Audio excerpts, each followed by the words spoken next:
ونعوذ بالله من شرور أنفسنا وسيئات أعمالنا من يهده الله فهو المهتد ومن يضلل فلن تجد له وليا مرشدا وأشهد أن لا إله إلا الله وحده لا شريك له وأشهد أن محمدا عبده ورسوله اللهم صل وسلم على نبينا محمد وعلى آله وأصحابه ومن اهتدى بهداه إلى يوم الدين وسلم تسليما كثيرا وبعد.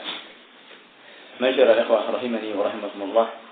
Alhamdulillah, kembali pada kesempatan pagi ini kita melanjutkan bahasan kita masih di masail jahiliyah, masuk pada masalah yang berikutnya, masalah yang ke-71. Setelah selesai kemarin kita dari beberapa masalah dari perkara-perkara jahiliyah, khususnya dalam ibadahnya kepada Allah Subhanahu wa taala, di mana mereka menambah dari yang tidak dituntunkan. Maka ini termasuk dari amrul jahiliyah, perkara-perkara jahiliyah.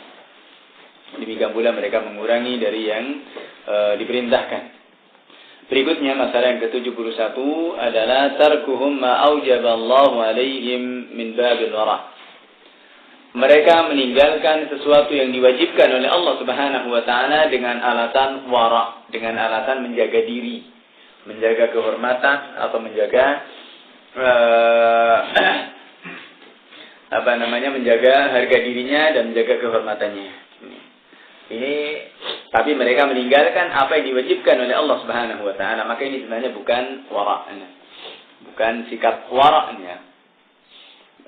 Jirih dengan hal-hal yang dengan alasan jirih, dengan alasan wara' ini, tapi mereka kemudian mengorbankan kewajiban-kewajiban yang Allah Subhanahu wa taala telah mewajibkan ini. Artinya mereka mendekatkan diri kepada Allah Subhanahu wa taala dengan meninggalkan hal yang wajib. Meninggalkan hal yang wajib. Seperti kalau kita sekarang ini adalah seperti orang mengambil shaf pertama dalam sholat. Ya. Shaf pertama dalam sholat. Ini kan sebenarnya kita harus berebut, ya. Bahkan Rasulullah SAW merintahkan, kalau seandainya seandainya kita berundi untuk mendapatkannya, maka kita mau untuk berundi. Ini rebutan bagaimana mendapatkan. Dan ini tidak ada isar, ya. Tidak ada dalam shaf pertama ini mementingkan orang lain, tidak ada. Dan itu bukan termasuk kebaikan, ya. Maka sebagian orang kadang malah mempersilahkan orang lain untuk maju ke depan, dan dia sendiri rela untuk di belakang. Dengan alasan menghormati, atau dengan alasan wara', dengan alasan lebih santun. Ini bukan sikap santun, ya. Bukan sikap yang sopan. Kecuali kalau yang di depan itu adalah anak-anak misalkan. Entah kalau itu sendiri anak-anak yang sudah mumayyiz, ya, sudah ngerti sholat, sudah ngerti baik buruk, maka juga tidak boleh diundurkan, tapi disampingkan kanan atau kiri. Karena meskipun itu anak-anak dan datang lebih awal, dia lebih berhak dengan shaf pertama daripada orang yang dewasa yang datang akhir, datang terakhir minta di depan. Ini kan urik, ya.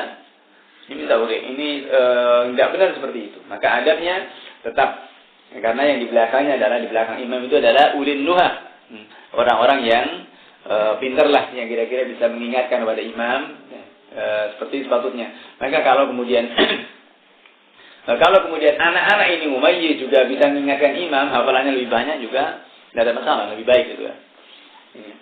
Ini ada. Jadi ini bukan termasuk dari banyak orang seperti itu, ya. Ciri untuk mendapatkan shaf pertama mempersilahkan orang lain dengan alasan itu seperti itu dianggap sebagai suatu kebaikan. Itu bukan suatu kebaikan.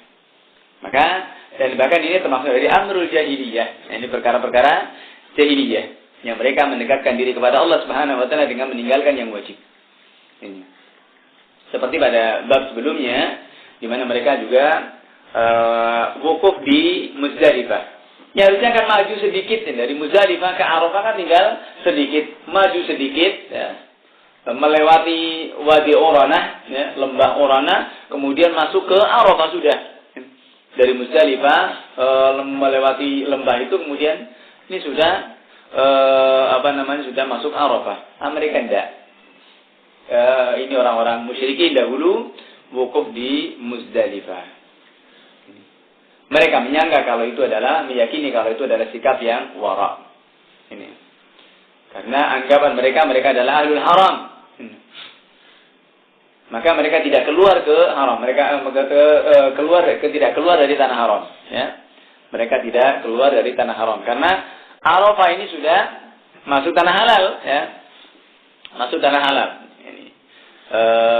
Dan batasnya itu adalah wadi, lembah. Orang ke Muzdalifah itu masuk dari tanah haram. Anggapan mereka, karena mereka adalah ahlul haram, orang-orang yang tinggal di tanah suci, tidak mau keluar dari tanah suci. Tanazzuhan, taqarruban, dan juga wara'an, dengan sikap wara', dengan anggapan mereka adalah satu hal yang baik, sikap wara', dan juga taqarruban, melakukan seperti itu sebagai mendekatkan diri kepada Allah Subhanahu wa taala. Maka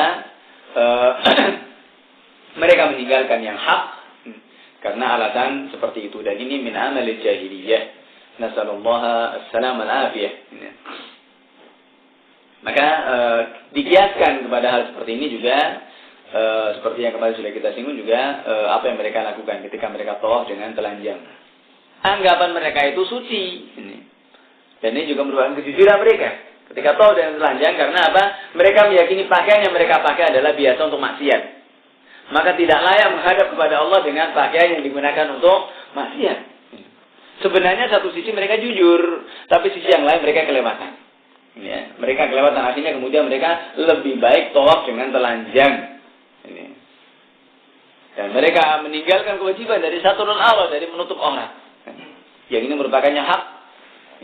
Dan bahasanya mereka telanjang itu sebagai ibadah. Ya. Telanjang dianggapnya sebagai satu ibadah. Dan sekarang ini kan seperti itu. Ya. Sekarang ini banyak orang yang keblinger seperti itu, telanjang. Ya. Dengan anggapan itu sebagai satu pembelajaran kepada manusia. Lebih humanis katanya. La haula wala quwwata illa billah. Ini otaknya sudah kayak otak otak udang. Ya. Pantatnya sudah. Ya. Mikirnya sudah kebalik. Ini mereka, dan ini adalah kembali dari kebiasaan orang-orang ahli jahiliyah, ternyata juga dipakai juga orang sekarang. Ini ya, la haula wala quwwata illa billah. Maka mi'yar atau timbangannya sudah berubah yang seperti ini. Allah musta'an. Maka dikiaskan kepada hal yang seperti ini adalah semua hal yang itu meninggalkan kewajiban atau melanggar larangan sebagai tawarruk, ini sebagai sikap wara. Seperti yang kita singgung tadi. Orang yang tidak mau mengambil shaf pertama misalkan. Atau seperti di sini dicontohkan oleh Syekh Shalih Al-Fauzan, "Kaman la yatasaddaq wa la yusallim al-jamaah fil masjid khasyata riya' was-sum'ah." Orang yang tidak mau bersedekah, tidak juga mau sholat berjamaah di masjid dengan alasan apa? Takut dikatakan riya, ya. Takut dikatakan riya dan takut dikatakan sebagai orang yang mencari popularitas.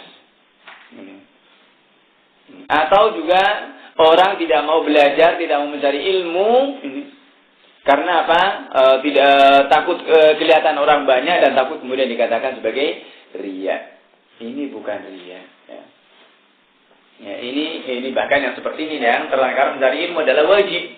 Sholat berjamaah adalah wajib. Maka bahkan ini perkara-perkara jahiliyah. Ya, ini juga Allah musta'an banyak juga dilakukan oleh sebagian kaum muslimin. Maka ini khonafidin jazakumullah, dasar kemudian kita beralatan ya, kebaikan demi kebaikan dalam kita meninggalkan hal yang wajib. Meninggalkan hal yang wajib. Tidak mau bersedekah dengan alasan maka ini tidak benar, dengan alasan kalau takut riya, takut ini. Maka dan juga tidak mau bergaul dengan orang dengan alasan nanti, maka dalam hal ini dijelaskan oleh Ibnu Qayyim bahwa orang yang bergaul dengan manusia kemudian bisa menjaga itu lebih baik.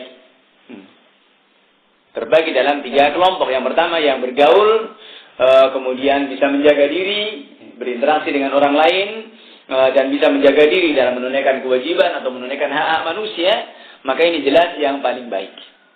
Kemudian yang kedua yang bergaul dan kelewatan. Ya. Yang kedua yang bergaul dan kelewatan, ini jelas ini yang tercela dan sangat tercela. Kemudian yang ketiga yang bergaul. Kemudian namanya orang bergaul kadang kan ada riak-riak yang terjadi. Ya. ada sandungan-sandungan yang terjadi. Maka tidak mengapa itu terjadi. Dan kemudian dengan kesalahan yang dilakukannya ini juga segera untuk istidrah, segera untuk sadar diri. Jadi sadar dengan apa yang dilakukannya. Itu lebih baik daripada orang yang menyendiri dengan alasan uzlah, ya. Dengan alasan uzlah di masa fitnah, maka menyendiri, tidak mau bergaul dengan orang, sampai meninggalkan sholat berjamaah, sampai meninggalkan dan lain sebagainya, hal-hal yang semestinya dilakukan dengan alasan takut fitnah katanya. Maka ini satu hal yang juga tercela, orang yang meninggalkan orang yang tidak mau berbuat karena takut salah. Tidak mau berbuat karena takut salah. Maka kita pertama harus menyadari bahwasanya manusia itu memang tempatnya lupa dan salah. Itu sudah sunatullah ala wajhil ard, ya. Sunatullah kepada manusia, tabiatnya atau kodratnya manusia seperti itu.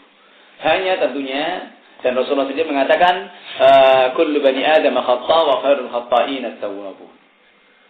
Semua manusia adalah berbuat salah, dan yang paling baik dari orang-orang yang bersalah ini adalah yang mau bertaubat. Jadi kita bertaubat, memperbaiki diri. Jadi sederhana saja, ya.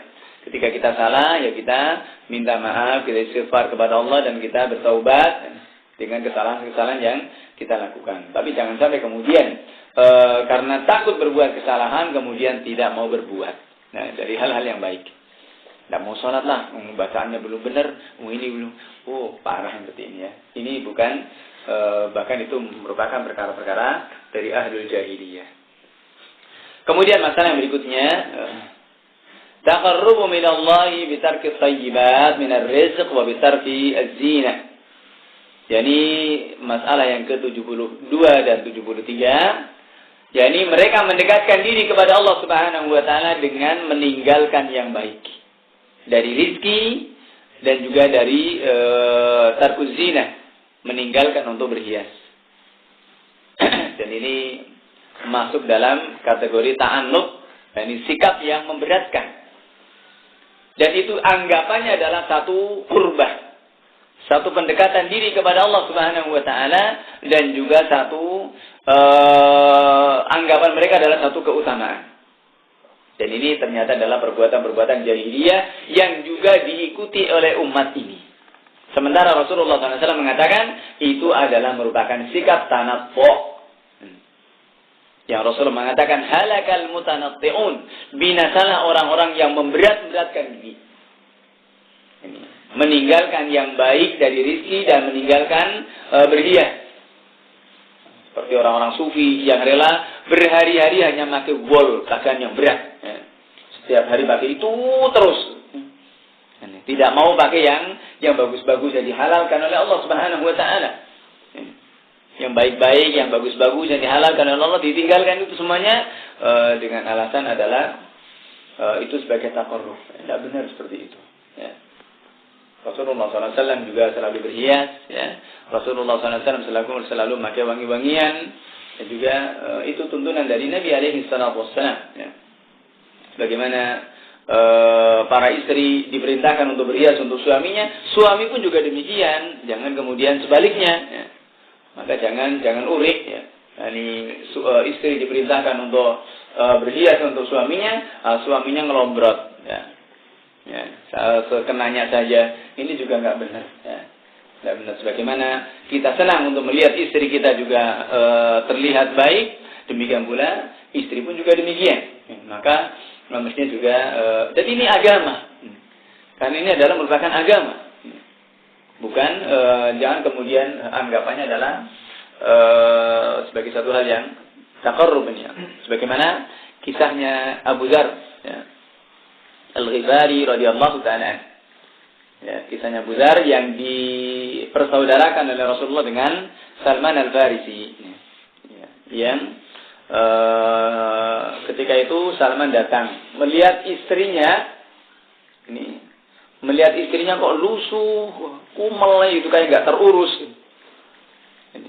Kemudian bertanya, kenapa kok seperti itu? Dan si istri ini istri yang baik. Istri yang baik dengan perkataan-perkataan yang santun sekali mengatakan saudaramu itu sudah tidak butuh lagi dengan dunia. Lebih mementingkan akhiratnya.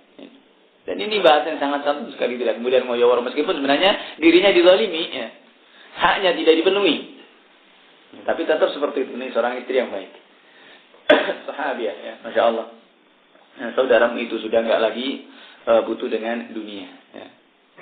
Akhirnya kemudian ketika itu tidak datang lagi. Kemudian pas ketika Abu Dzar itu ada, dan kemudian Abu Dzar pun menjamunya. Datang saudaranya, kemudian dijamunya dengan makanan. Namun Abu Dzar dalam kondisi puasa. Siangnya puasa, malamnya sholat terus. Istrinya dikesampingkan. Maka Salman pun datang, kemudian sudah disuguhi makanan. Kemudian Abu Dzar pun mempersilahkan untuk makan. Tidak, makan. Kamu makan dulu. Jadi merintahkan kepada Abu Dzar untuk makan. Saya puasa. Tidak makan. Sampai kemudian akhirnya Abu Dzar juga mau makan. Saya tidak mau makan sampai kamu mau makan dulu. Akhirnya makan. Kemudian malamnya bermalam. Malamnya sahabat Salman ini pun bermalam di situ. Lihat. Kemudian dari awal malam ini sudah bangun. Mau mulai tarik oleh Salman. Tidur. Balik lagi tidur. Tengah malam bangkit lagi. Tarik lagi tidur. Baru kemudian tinggal sepertiga malam yang akhir. Kemudian bangun bareng-bareng. Kemudian mulai sholat malam bersama. Selesai itu kemudian pagi harinya baru dinasihati, diingatkan. Inna fi jasadika alaika haq. Wa inna fi ahlika alaika haq. Sungguhnya pada jasadmu itu ada hak. Dan pada istrimu itu ada hak. Wa'ti kulladzi haqqin haqqahu. Maka berikan orang-orang yang punya hak ini sesuai dengan haknya. Jangan dizalimi. Dinasihati. Dan akhirnya kemudian sampai kepada Rasulullah. Ya. Kemudian nurut. Dan ini kita lihat. Padahal ini untuk hal yang baik kan. Meninggalkan istri untuk ibadah. Untuk sholat, untuk puasa. Ini saja nggak baik. Bagaimana kalau meninggalkan istri untuk selain dari itu? Ini lebih parah lagi ya. Mau untuk ibadah saja ini tidak dibenarkan. Ya. Bagaimana kalau kemudian meninggalkan istri, istri tidak dipedulikan, gara-gara apa? Mungkin dukem atau parah lagi bisa seperti itu. Ya. La haula wala quwwata illa billah ya. Maka ini hal-hal yang perlu diperhatikan ya. Dari kisah ini. Sedang sahabat ya, yang mementingkan akhirat ya. Malam harinya sholat, kemudian siang harinya berpuasa, ini saja salah ya. Maka ini yang harus dianggapannya seperti itu sebagai satu ibadah ya. Satu ibadah. Maka ini adalah sikap tanattu yang berlebihan. Dan itu bukan satu kebaikan ya. Bukan satu kebaikan kalau harus mendolimi atau kemudian kalau harus mengurangi dari hak-hak Allah Subhanahu wa taala. Maka ini termasuk dari perkara-perkara jahiliyah, dari meninggalkan yang baik-baik dari rezeki atau juga meninggalkan dari berhias ini dengan alasan adalah seperti itu sebagai taqarrub. Dan ini adalah dari kalangan pendahulu, dari orang-orang ahlul kitab, demikian pula orang-orang sufi yang tadi suka seperti itu. Ini. Meninggalkan hal yang itu di masa Rasulullah SAW saja dulu dilarang. Kisah ketika 3 orang datang kepada Rasulullah SAW ya, kepada para istrinya menanyakan bagaimana ibadahnya Rasulullah. Kemudian ternyata didapati ibadahnya biasa-biasa saja. Ya. Rasulullah di rumahnya ibadahnya biasa-biasa saja. Hanya mereka merasa tidak puas. Loh, itu kan Nabi, itu kan Rasul yang sudah diampuni dosanya, yang sudah lewat atau yang belum dilakukan. Lah kita ini siapa? Maka satunya mengatakan saya akan puasa terus-menerus dan tidak berbuka. Satunya mengatakan saya akan sholat malam terus-menerus dan tidak tidur. Satunya mengatakan wala tazawwaju nisa, saya akan nikah. Anggapannya itu suatu hal yang baik. Ini suatu hal yang baik. Tapi ternyata itu suatu hal yang maksiat. Rasulullah mengatakan, "Faman raghiba an sunnati falaysa minni." Siapa yang benci dengan sunnahku, itu tidak termasuk golonganku. Dikatakan seperti ini adalah benci. Karena Rasulullah puasa juga berbuka, Rasulullah qiyamul lail juga tidur, Rasulullah juga menikah. Itu bukan sunnah Nabi itu, ya. Tapi sunnahnya iblis seperti itu, ya. Itu adalah syariatnya iblis. Bagaimana iblis masuk kepada orang-orang yang ikhlas, masuk kepada ahli ibadah, masuk kepada ahli ibadah dengan cara-cara yang seperti itu. Maka ini Rasulullah SAW melihat seperti itu langsung diingatkan. Sebagaimana juga ada kita seorang sahabat yang bernazar untuk berpuasa sambil berjemur. Anggapannya satu hal yang baik. Memberat-beratkan diri. Berjemur di terik matahari. Nah, jangankan di Sahara, di sini aja kita jemur itu kan kayak apa sudah ya. Itu apalagi di Sahara. Berpuasa sambil berjemur. Anggapannya itu sebagai kurban. Ada keutamaan, ada kelebihan. Maka ternyata Rasulullah SAW juga melarang. Teruskan puasamu, tapi jangan berjemur. Dan kata Rasulullah, berlindunglah. Niup, jangan panasan. Puasanya disuruh diteruskan, tapi yang ini jangan. Yang itu adalah menyiksa diri. Ya, seperti itu bukan sebagai kurban, tapi itu adalah menyiksa diri. Maka seperti orang-orang yang mengharamkan hal-hal dihalalkan oleh Allah Subhanahu wa taala, taqarruban. Ya. Taqarruban ila Allah, mendekatkan diri kepada Allah sebagai taqarrub, ya. Maka mengharamkan dirinya dengan makanan-makanan yang dihalalkan, maka ini juga termasuk dari perkara-perkara jahiliyah. Kecuali kalau bukan mengharamkan, tapi menahan diri ya dari makanan-makanan karena mungkin kolesterol atau asam urat atau obesitas, ya, diet dan seperti itu lain masalah. Tapi jangan sampai kemudian kita mengharamkan hal-hal dihalalkan oleh Allah Subhanahu wa taala sebagai tanazzuhan, ya, merasa itu suci, ya, itu lebih suci dan merasa itu lebih baik. Ini tidak ada seperti itu. Dan itu bukan agama. Walhamdulillah agama ini mudah, agama menganjurkan untuk kita makan makanan yang baik. Kulu min thayyibati ma kasabtum, makanlah dari yang baik-baik dari hasil usaha kalian. Dan di banyak ayat Allah memerintahkan untuk kita makan dari hal yang baik-baik. Maka itu contoh-contoh dari yang terjadi di masa Rasulullah SAW, demikian pula yang sesudahnya. Yang mereka meninggalkan hal yang baik-baik sebagai ta'abudan lillah, karena sebagai ibadah kepada Allah Subhanahu wa taala. Seperti juga orang-orang yang, dan lebih parah lagi, orang meninggalkan meninggalkan hal-hal yang dibolehkan karena ada tujuan-tujuan tertentu. Ini malah lebih parah lagi, ya. Tidak hanya jatuh kepada tasyabbuh, tapi ini juga jatuh ke dalam kesyirikan. Seperti misalkan orang-orang tidak mau makan makanan yang bernyawa, misalkan karena untuk mendapatkan satu keilmuan, ilmu kanuragan atau apa, biasanya kan seperti itu, dilarang untuk makan makanan yang bernyawa. Ini mengharamkan sesuatu yang dihalalkan oleh Allah Subhanahu wa taala. Dan itu apalagi kalau untuk tujuan-tujuan seperti itu, jelas satu kesyirikan. Dan ini biasanya masuk pada ahli ibadah, ya.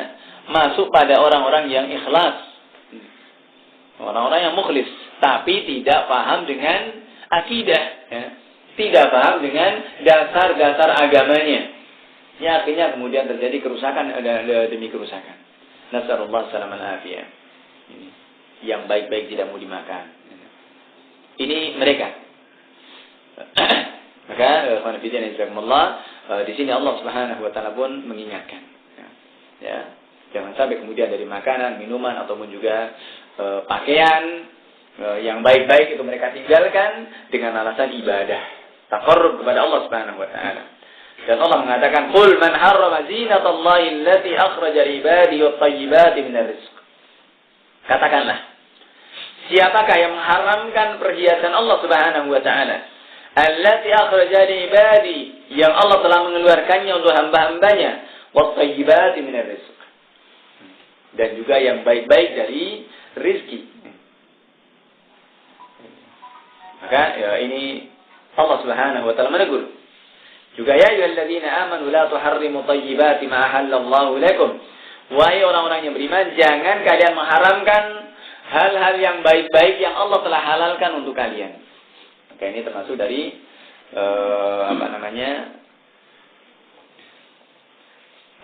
hal-hal yang mesti diperhatikan dari mengharamkan yang dihalalkan atau sebaliknya.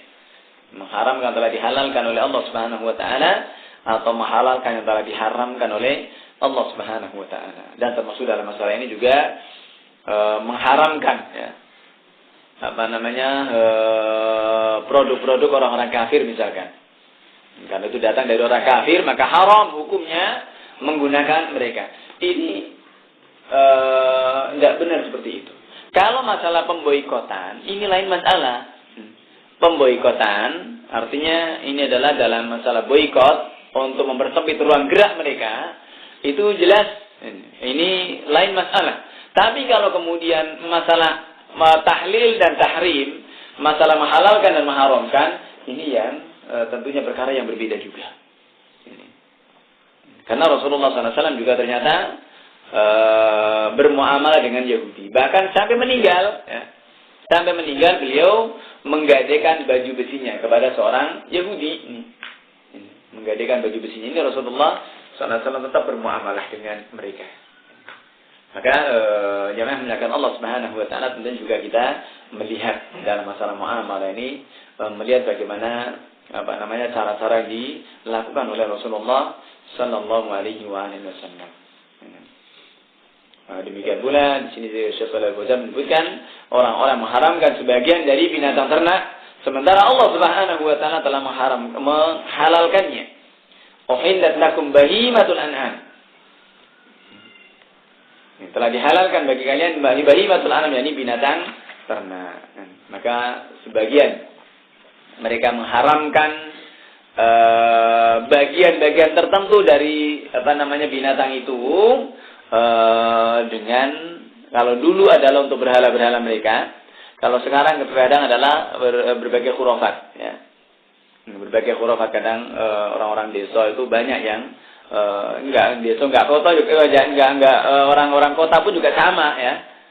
Ini juga yang masih punya keyakinan seperti itu tidak sedikit. Ini tidak sedikit yang terkadang mereka jirih, ya, untuk makan bagian-bagian tertentu dari binatang yang dibolehkan dengan alasan karena nanti akan begini, nanti akan begini. Ini adalah khurafat, ya.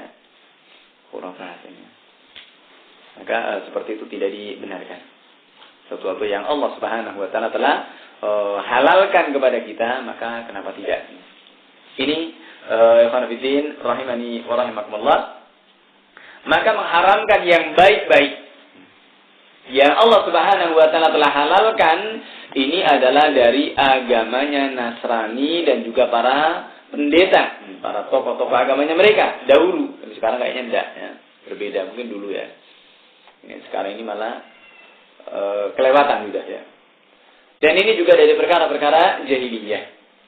Qala wa man harrama halalan mujma'an ala hillihi irtadda an dinil Islam. Siapa yang mengharamkan sesuatu yang halal yang ijma' akan halalnya, maka dia murtad dari agama.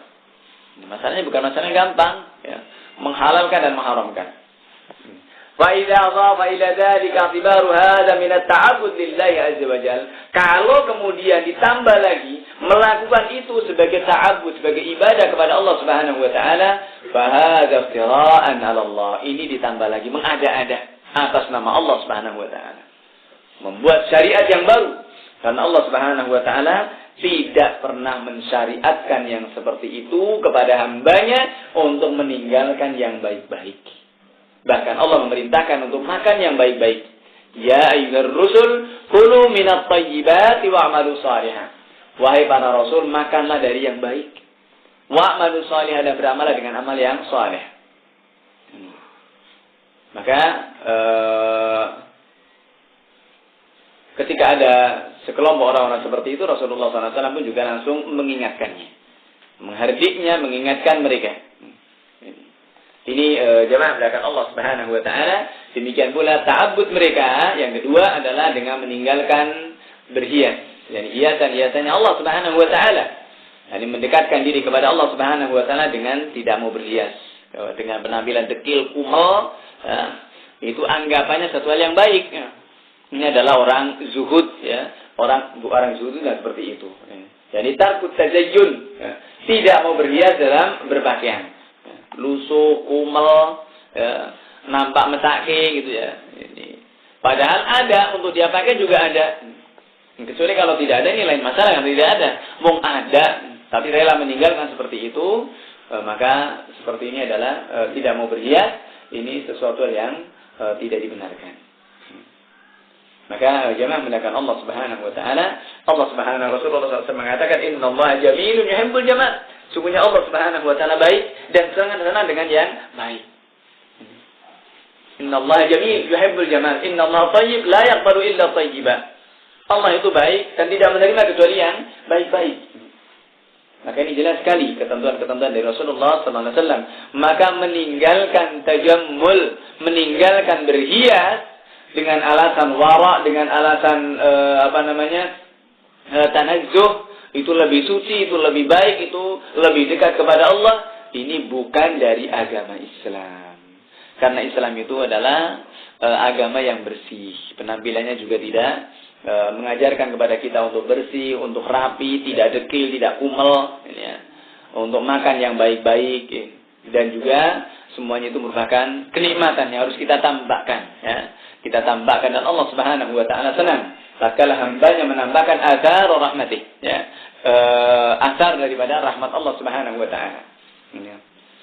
Maka sebagaimana hadis disebutkan, innallaha yuhibbu idza an'ama 'ala 'abdihi ni'matan an yara athara ni'matihi alaihi. Sungguhnya Allah Subhanahu wa taala senang ketika Allah memberikan kenikmatan kepada seorang hamba dengan kenikmatannya, untuk kemudian Allah melihat asar, dampak, kan, dari kenikmatan Allah yang diberikan kepada hamba tersebut. Namun tentunya dengan koridor tidak berlebihan. Dan juga tidak karena sombong, tapi semata-mata adalah karena Allah Subhanahu wa taala. Ya. Sebagaimana Rasulullah SAW juga berhias, ya, dengan pakaiannya, dan juga khususnya ketika beliau mau menemui tamu, ketika duta-duta datang, beliau juga pakaian khusus ini. Ketika menemui tamu juga ada pakaian khusus ini. Ini menunjukkan Rasulullah SAW juga berhias. Ya. Itu sunnah Nabi SAW yang harus kita jalani. Maka kalau kemudian mengingkarinya juga mengingkari sesuatu yang telah dilakukan oleh Nabi SAW. Ini barangkali jamaah melakukan Allah Subhanahu wa taala yang kita bahas pada kesempatan pagi ini. Mudah-mudahan ada faedahnya. Wallahu ta'ala alam. Subhanakallahumma wa bihamdika asyhadu an la ilaha illa anta astaghfiruka wa atubu ilaik. Walhamdulillahirabbil alamin. Assalamualaikum warahmatullahi wabarakatuh.